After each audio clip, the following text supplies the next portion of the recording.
Hello 10th class के बच्चों, आज हम पढ़ने जा रहे हैं साइंस में हार्मोन्स के बारे में, हार्मोन्स के रेगुलेशन मैकेनिज्म के बारे में।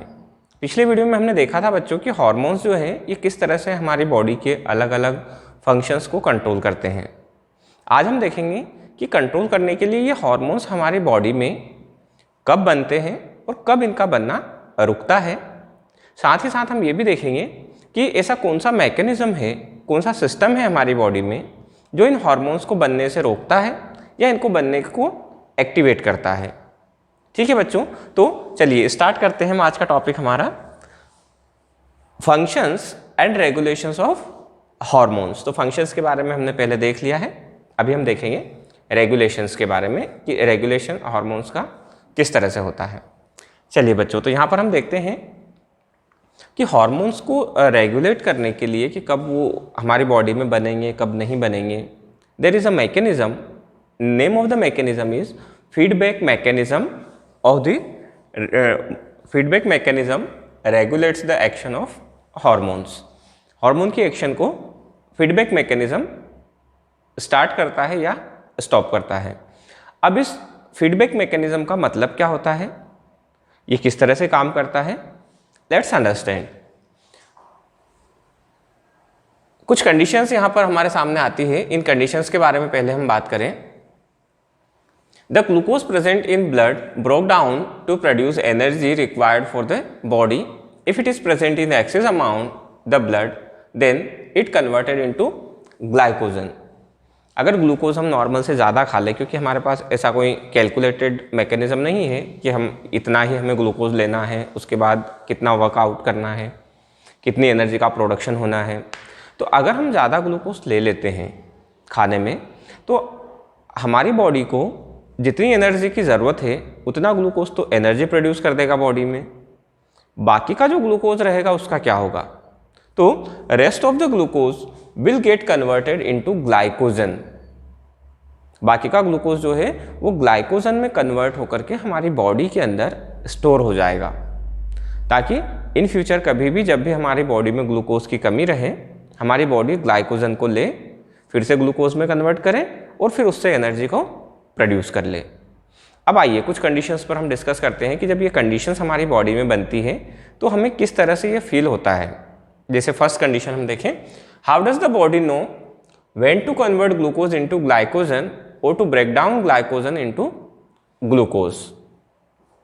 हमारी बॉडी को ये कैसे पता चलता है कि कब ग्लूकोज को ग्लाइकोजन में कन्वर्ट करना है या फिर कब ग्लाइकोजन को ग्लूकोज में ब्रेक डाउन करना है ना।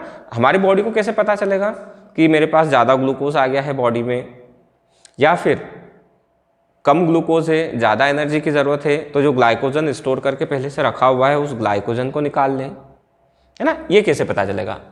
Hormones control most physiological reactions. Physiological reactions, the reactions taking place inside the body of the living organisms in order to make them survive, that reactions are called physiological reactions. तो ये जो reactions है या जो processes है, ये processes hormones control करते हैं। How is the timing and quantity of hormones released regulated, is there any mechanism to control the system. देखो बच्चों, यहाँ पर हमें ये इंपॉर्टेंट बात है, ये हमारी बॉडी को किस तरह से पता चलती है। How the timing and quantity of hormones released, कितने हार्मोन रिलीज हो रहे हैं, कितने रिलीज होना है, और साथ ही साथ में उसकी क्वांटिटी क्या होगी, ये कौन डिसाइड करता है। क्या इसके लिए कोई मैकेनिज्म है हमारी बॉडी में, है ना। तो हमारे पास में आंसर आता है इसका, the endocrine gland secrete hormones. पहली बात तो हमने देखा कि हमारी बॉडी में दो तरह की ग्लैंड्स होती हैं, endocrine glands and exocrine glands, in which the endocrine glands produces the hormone. Hormone को कौन प्रोड्यूस करेगा, एंडोक्राइन ग्लैंड प्रोड्यूस करेगी, और जो एक्सोक्राइन ग्लैंड्स होती है वो प्रोड्यूस करती है अलग अलग तरह के जो नेसेसरी जूसेस होते हैं हमारे डाइजेस्टिव सिस्टम में, वो प्रोड्यूस करती है। सेकेंड चीज, depending upon the need of the organisms, उस ऑर्गेनिजम्स को किस हार्मोन की कितनी ज़रूरत है, उसके बेस पर हार्मोन का प्रोडक्शन होता है हमारी एंडोक्राइन ग्लैंड्स में। The amount of hormone secreted should be in an accurate amount. The regulation of the quantity of the hormone and the timing of its release is controlled by feedback mechanism। देखो फिर यहाँ पर एक बार और से नाम आया है फीडबैक मैकेनिज्म का, है ना। तो हार्मोन की टाइमिंग कि हार्मोन को कब सेक्रेट होना है, साथ ही साथ कितने अमाउंट में सेक्रेट होना है, और फिर उसको कब स्टॉप होना है उसके सेक्रेशन को। All these activities are controlled through the feedback mechanism, है ना। ये सब कंट्रोल करने का एक जो मैकेनिज्म है हमारी बॉडी में, उस मैकेनिज्म का नाम है फीडबैक मैकेनिज्म। आइए अब हम फीडबैक मैकेनिज्म को समझते हैं। There are two types of feedback mechanism. हमारी बॉडी में दो तरह के फीडबैक मैकेनिज्म होते हैं। अब दो तरह के क्यों, है ना, सवाल आता है कि दो तरह के क्यों हैं। तो बच्चों, एक तो मैकेनिज्म वो रहेगा जो हार्मोन के सिक्रेशन को स्टार्ट करवाएगा। अब हार्मोन का सिक्रेशन स्टार्ट हुआ, हार्मोन का बनना स्टार्ट हुआ, तो वो हार्मोन जिस एक्शन को करवाने के लिए बना है, the action for which that particular hormone is responsible, that process will be accelerated in the body. वो प्रोसेस क्या हो जाएगी, उसकी स्पीड बढ़ जाएगी हमारी बॉडी में, क्योंकि उसको जो स्टार्ट करने वाला हार्मोन था वो ज़्यादा बनना स्टार्ट हो गया। अब फिर क्या होगा, जब हार्मोन का काम हो गया, हार्मोन को जो प्रोडक्ट बनाना था वो प्रोडक्ट बना लिया उसने, जिस सेल के साथ में कंबाइन होना था वहाँ पर एक्शन कर लिया, then after that it has to be stopped. उसे क्या होना पड़ेगा, बंद होना पड़ेगा बनना, क्योंकि अगर उसकी क्वांटिटी बढ़ती गई तो फिर हमारी बॉडी में जो पर्टिकुलर रिएक्शंस है जो उस हार्मोन से हो रही है वो बहुत फास्ट हो जाएगी। तो फिर क्या होता है, सेकंड जो नेगेटिव फीडबैक मैकेनिज्म है ना, फर्स्ट जो बढ़ा रहा है वो तो हमारा positive feedback mechanism, positive feedback. फिर दूसरा आता है नेगेटिव फीडबैक। नेगेटिव में ये होता है बच्चों कि वो उस हार्मोन के बनने की प्रोसेस को रोकेगा, स्लो डाउन करेगा, है ना। तो पॉजिटिव फीडबैक रिएक्शन को बढ़ाएगा, प्रोसेस को बढ़ाएगा, एक्सेलरेट करेगा, और जो नेगेटिव फीडबैक है it will slow down the reaction, it will slow down the process. ठीक है बच्चों, तो देखो positive feedback mechanism, in this mechanism the response is accelerated. क्या आया है यहाँ पर, देखना ध्यान से, एक्सिलरेटेड मतलब स्पीड अप होगा वो, है ना। एक्सेलरेशन के बारे में आपने पढ़ा है फिजिक्स में, है ना। जब भी अपन गाड़ी को एक्सेलरेट करते हैं, मोटरसाइकिल को जब एक्सीलेटर देते हैं तो उसकी स्पीड बढ़ जाती है ना। तो दैट इज एक्सीलरेट करना किसी चीज़ को। एक्सीलरेट आफ्टर द फीडबैक, जब भी पॉजिटिव फीडबैक हो जाता है तो गाड़ी तेज़ी से चलती है, मतलब हमारी बॉडी के अंदर जो प्रोसेस हो रही है वो स्पीड उनकी बढ़ जाएगी। The effect is further intensified in the same direction, और उसका जो इफेक्ट है वो इंटेंसिफाई हो जाएगा। इंटेंसिफाई मतलब उसकी स्पीड और ज़्यादा बढ़ेगी, इंटेंसिटी बढ़ेगी, है ना। इन द सेम डायरेक्शन, जिस डायरेक्शन में हॉर्मोन्स करवा रहे हैं उस डायरेक्शन में वो बढ़ता जाएगा। In the same direction it helps in the speeding up the process occurring in various body systems. It is the opposite of negative feedback. जो नेगेटिव फीडबैक है, नेगेटिव फीडबैक का जस्ट अपोजिट प्रोसेस है positive feedback, है ना। Negative feedback में क्या होगा, जो पॉजिटिव में हुआ उसका opposite. Negative feedback, in this mechanism the information given by the feedback causes reverse responses। इसमें क्या हो जाएगा, जो रिस्पॉन्स चल रहा था, है ना, इस जो रिएक्शन प्रोसेस बॉडी में चल रही थी, ये क्या होगा, उसको रिवर्स करने की कोशिश करेगा कि तुम आगे बढ़ रहे हो, नहीं अब नेगेटिव फीडबैक मतलब तुम्हारा काम हो गया है, अब धीरे धीरे तुम क्या हो जाओ, स्लो डाउन हो जाओ। ये कौन करवाएगा बच्चों, नेगेटिव मैकेनिज्म या negative feedback. It occurs when the system needs to slow down और कंप्लीटली स्टॉप अ प्रोसेस। ये कब होगा, जब या तो हमारी बॉडी के सिस्टम प्रोसेस को स्लो होना होगा या फिर उसको कंप्लीटली पूरी तरह से स्टॉप होना होगा। In that condition negative mechanism will takes place, negative feedback will takes place. देखिए इसके कुछ एग्जाम्पल्स हम देखते हैं कि हमारी बॉडी में किस किस टाइम पर ऐसे फीडबैक हमें देखने को मिलते हैं, पॉजिटिव या नेगेटिव मैकेनिज्म हमें देखने को मिलते हैं, फीडबैक देखने को मिलता है।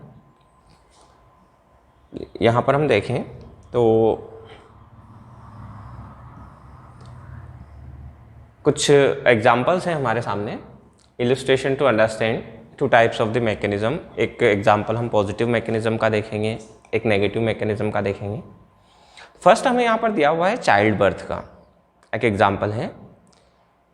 बच्चे का जन्म जब होता है बच्चों, है, तो उस समय क्या होता है, यूटेराइन कॉन्ट्रैक्शन, एक नाम यहाँ पर आया है uterine, it is related to the uterus, है ना। यूटेराइन कॉन्ट्रैक्शन, जो यूटेरस होता है, यूटेरस की जो वॉल होती है, दीवारें होती है, यूटेराइन कॉन्ट्रैक्शन होता है ना, जिसको लेबर पेन बोलते हैं। Uterine contraction occurs during the onset of labour pain. Labour pain जब स्टार्ट होता है उस टाइम पर यूटेराइन की जो वॉल होती है वो कॉन्ट्रैक्ट होती है, सिकुड़ती है। This contraction stimulates the release of specific hormone called oxytocin, है ना। पिट्यूटरी ग्लैंड एक ग्लैंड का नाम है जो कि हमारे ब्रेन में होती है। देखिए कॉन्ट्रैक्शन यूटेराइन वॉल का हो रहा है, स्टमक के यहाँ पर यूटेरस की वॉल का हो रहा है, लेकिन ऑक्सीटोसिन हार्मोन का नाम याद रखेंगे हम, oxytocin secreted by the pituitary gland. Pituitary gland हमारे ब्रेन में होती है, वहाँ से एक हार्मोन सिक्रेट होता है जिसका नाम है ऑक्सीटोसिन। ये ऑक्सीटोसिन हार्मोन क्या करवाता है, जो यूटेराइन का जो थोड़ा सा कॉन्ट्रैक्शन हो रहा है स्लोली, ये उसको बहुत ज़्यादा प्रेशर से कॉन्ट्रैक्ट करवाता है, कॉन्ट्रैक्शन का काम और तेज़ी से करता है। देखो, from the pituitary gland which intensify the contractions, है ना, इंटेंसिफाई सा भी देखा था अपन ने, जो उन कॉन्ट्रैक्शंस को, किसके कॉन्ट्रैक्शंस को, यूटेराइन वॉल के, यूटेराइन के कॉन्ट्रैक्शन को और ज़्यादा बढ़ा देता है। This contraction further stimulates the production of oxytocin. और अब ये जितने, जैसे देखो स्टार्टिंग में थोड़ा सा कॉन्ट्रैक्शन हुआ, यूटेराइन में थोड़ा सा कॉन्ट्रैक्शन हुआ, उस थोड़े से कॉन्ट्रैक्शन ने क्या किया, पिट्यूटरी ग्लैंड को स्टिमुलेट करके वहाँ से ऑक्सीटोसिन हार्मोन को रिलीज करवाया, बनाया वहाँ पर। अब जब थोड़ा ऑक्सीटोसिन हार्मोन आया स्टमक की यूटेराइन वॉल के पास में, यूटेराइन के पास में, इसने कॉन्ट्रैक्शन और तेज़ी से करवाया। अब ये जो फास्ट कॉन्ट्रैक्शन हो रहा है तो ये इफेक्ट करेगा सीधे पिट्यूटरी ग्लैंड पे कि वहाँ से ऑक्सीटोसिन और ज़्यादा रिलीज हो। जितना ज़्यादा यूटेराइन में कॉन्ट्रैक्शन, उतना ज़्यादा ऑक्सीटोसिन हार्मोन का प्रोडक्शन। ये प्रोडक्शन तब तक कंटिन्यू रहेगा, तब तक कि यूटेराइन कॉन्ट्रैक्ट होती रहेगी, जब तक कि बेबी की डिलीवरी नहीं हो जाती।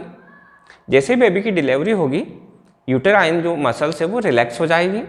अब जैसे ये रिलैक्स होगी, पिट्यूटरी से हार्मोन बनना बंद हो जाएगा, क्योंकि जब ये कांटेक्ट होती है तो हार्मोन रिलीज होता है, रिलैक्स होती है तो हार्मोन का बनना बंद हो जाता है। ठीक है बच्चों, तो ये है एक पॉजिटिव मैकेनिज्म, पॉजिटिव फीडबैक, हमारी बॉडी में होने वाली प्रोसेसेस का पॉजिटिव फीडबैक, है ना। तो this is the example of the positive feedback. अब हम चलते हैं एक नेगेटिव फीडबैक देखते हैं, और नेगेटिव फीडबैक को देखने के लिए हम एग्जांपल लेते हैं इंसुलिन का। इंसुलिन के बारे में मैं आपको पहले थोड़ा सा बता दूं कि हमारी बॉडी में एक ग्लैंड है जिसका नाम है पैनक्रियास, या पैनक्रियाटिक ग्लैंड जिसको अपन बोलते हैं। पेन के कलर्स बहुत सारे हैं अपने पास में, है ना। तो पैनक्रियास ग्लैंड का नाम है। ये pancreas is the only gland in the human body which functions as the mixed gland, है ना। जब हमने ग्लैंड्स के बारे में पढ़ा था, एंडोक्राइन ग्लैंड्स के बारे में, तो हमने देखा था कि जो पैनक्रियास है वो क्या है, एक मिक्स्ड टाइप की ग्लैंड है जिसको हम बोलते हैं मिक्स्ड ग्लैंड। मिक्स्ड ग्लैंड का काम क्या होता है बच्चों, कि ये एंडोक्राइन और एक्सोक्राइन दोनों तरह के काम करती है। It functions as endocrine as well as the exocrine. तो तो अब क्या होगा कि पेनक्रियास जो है ये पहली चीज़ तो एक्सोक्राइन ग्लैंड में जो भी जूसेस बनते हैं जिसको हम पेनक्रियाटिक जूस बोलते हैं वो बनाएगा। अगर एंडोक्राइन की बात करें तो ये 2 हार्मोन्स बनाता है। एक हार्मोन्स का नाम है इंसुलिन और दूसरे का नाम है ग्लूकेगॉन। इंसुलिन और ग्लूकेगॉन। अब इन दोनों हार्मोन्स के फंक्शंस को समझते हैं हम। देखिए, इंसुलिन क्या करता है, जब भी हमारी बॉडी में शुगर लेवल बढ़ना शुरू होता है ब्लड में, हम जो खाना खा रहे हैं उसमें अगर ग्लूकोज है, शुगर है, तो शुगर लेवल धीरे धीरे बॉडी में बढ़ना शुरू होता है। इंसुलिन क्या करता है, उस एक्सेस ग्लूकोज को ख़त्म कर देता है। हमारी बॉडी में ग्लूकोज के लेवल को एक पर्टिकुलर लेवल से ज़्यादा बढ़ने नहीं देता। लेकिन जो ग्लूकेगॉन है, जो second hormone secreted by the pancreas, it has the antagonistic functions to the insulin. इसका बिल्कुल उल्टा काम है एकदम, जो इंसुलिन करता है उससे बिल्कुल अपोजिट। मतलब ये क्या करेगा कि अगर हमारी बॉडी में ग्लूकोज की कमी हो रही है या शुगर की कमी हो रही है, तो ये क्या करेगा, उसके लेवल को बढ़ाना स्टार्ट करेगा, ग्लूकोज को बढ़ाएगा हमारे ब्लड में। So here we will take the examples of the insulin. यहाँ पर हम एग्जाम्पल लेंगे इंसुलिन का, कि इंसुलिन का फंक्शंस है कि ये हमारी बॉडी में ग्लूकोज लेवल को कम करता है ना। अगर बढ़ रहा है लेवल तो ये उसको कम करता है ना। When you consume a carbohydrate rich diet, it is digested into glucose. अगर हम ज़्यादा कार्बोहाइड्रेट वाली चीज़ खाते हैं तो ये ग्लूकोज में कन्वर्ट होती है, और ग्लूकोज अगर हमारे शुगर लेवल में बढ़ता है, that means it is the symptoms of the diabetes, है ना। एक बीमारी होती है जिसमें ग्लूकोज अगर हमारी बॉडी में ज़्यादा बढ़ जाए, उस कंडीशन को हम बोलते हैं diabetes. The glucose is then absorb by the blood. अब ये ग्लूकोज बन गया, ग्लूकोज को ब्लड ने एब्जॉर्ब कर लिया। It results in the increase of blood sugar level and leads the stimulation of the pancreas to secrete insulin.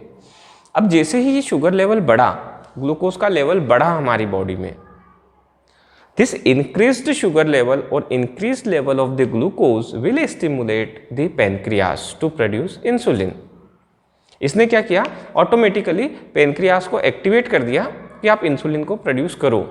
क्यों करो, क्योंकि मेरा जो लेवल है, ग्लूकोज का जो लेवल है, वो धीरे धीरे नॉर्मल लेवल से ज़्यादा हो गया है। फिर क्या होगा, पेनक्रियास में इंसुलिन बनेगा, इंसुलिन ब्लड में आएगा, और इंसुलिन क्या करेगा, जो एक्सेस ग्लूकोज था उसको खत्म करना शुरू करेगा। The glucose is either use during the respiration और स्टोर्ड एज ग्लाइकोजन। तो उसमें से कुछ ग्लूकोज तो हमारी बॉडी में रेस्पिरेशन के टाइम पर यूज हो जाएगा, है ना। जो भी हमारी बॉडी की जो मेटाबॉलिकल एक्टिविटीज़ होती है, उनमें जो एनर्जी चाहिए हमारी बॉडी को, that energy is produced through the respiration. वो एनर्जी किसके थ्रू प्रोड्यूस होगी, रेस्पिरेटरी प्रोसेस के थ्रू। और फिर भी अगर कोई ग्लूकोज बच गया तो it will be get converted into glycogen. वो किस में कन्वर्ट हो जाएगा, ग्लाइकोजन में कन्वर्ट हो जाएगा।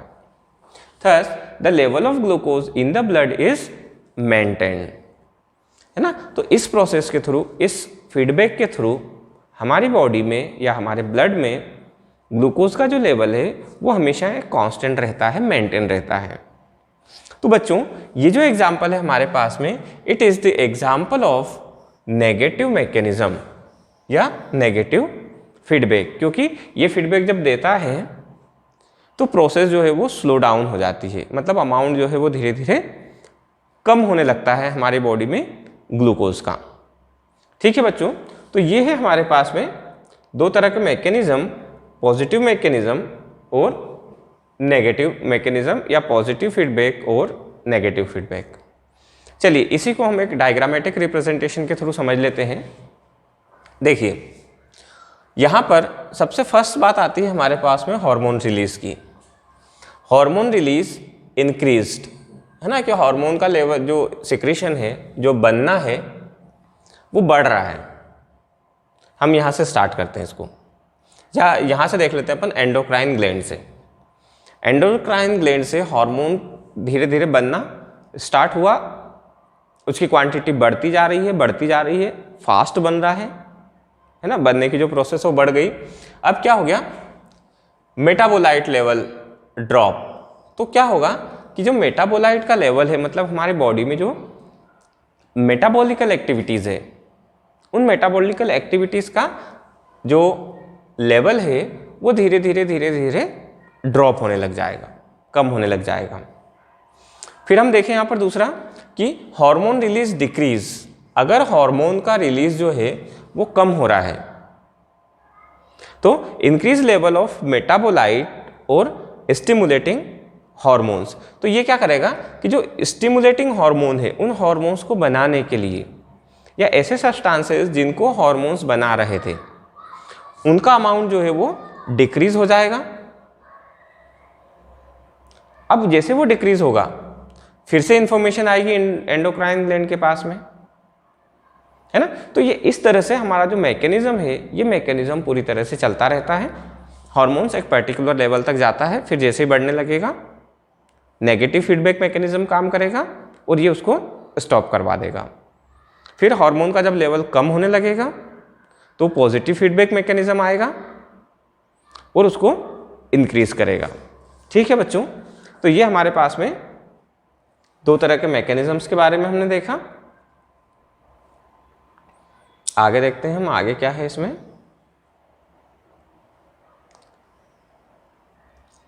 हाँ, कुछ हार्मोन्स के बारे में दिया गया है। Do you know that insulin was first extracted from dog pancreas in 1921, है ना।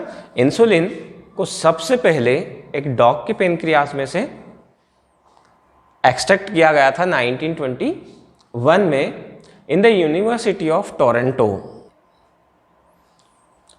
तो ये टोरंटो की यूनिवर्सिटी है ना, टोरंटो कहाँ पर है आप सबको पता होना चाहिए, है ना। टोरंटो कनाडा की एक बहुत फेमस सिटी है ना। तो वहाँ की जो यूनिवर्सिटी है, यूनिवर्सिटी ऑफ टोरंटो कनाडा में, वहाँ इसको एक्सट्रैक्ट किया था सबसे पहले पिग के पेनक्रियास से।